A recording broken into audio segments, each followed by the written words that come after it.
Hello बच्चों, let's see the question. Phylogeny refers to. Phylogeny का क्या रेफरेंस है, क्या मतलब है?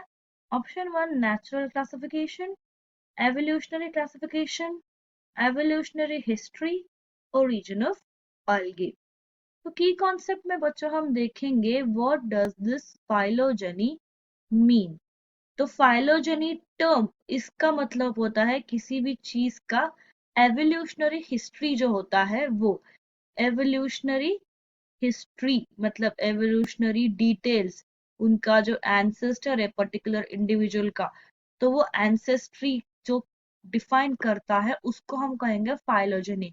अगर कोई पर्टिकुलर इंडिविजुअल है उसकी फाइलोजेनी की अगर हम बात करते हैं, इसका मतलब है उसका एंसेस्टर कौन था, वो कहाँ से ओरिजिनेट हुआ है, कहाँ से डिसेंडेंट है, इस चीज के बारे में हम बात करेंगे. इसके हिसाब से जो ऑप्शन 3 जो है वो सही है. ऑप्शन ए नेचुरल क्लासिफिकेशन जो कहता है natural classification based upon the natural observation. जो ऑब्जर्वेशन होगा वेजिटेटिव कैरेक्टर्स या फिर vegetative traits of a plant, उसके ऊपर डिपेंडेंट होता है ये. नेचुरल ऑब्जर्वेशन के ऊपर डिपेंडेंट होता है ये नेचुरल क्लासिफिकेशन, जो कि ट्रेट्स ऑब्जर्व होंगे एक पर्टिकुलर स्पीशीज के प्लांट्स की. एवोल्यूशनरी क्लासिफिकेशन ये भी सही होता अगर उस टर्म को हम कहते हैं फाइलोजेनेटिक क्लासिफिकेशन.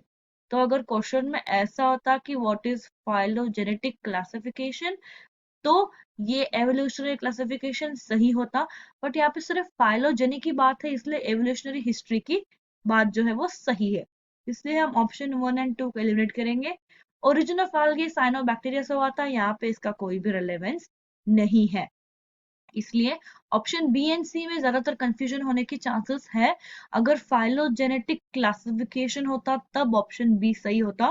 बट यहाँ पे सिर्फ फाइलोजेनी का मतलब पूछा है, तो सिर्फ फाइलोजेनी मतलब उस पर्टिकुलर इंडिविजुअल स्पीशीज की history, ancestry. So evolutional history is a right option. Hope you understood well. Best of luck.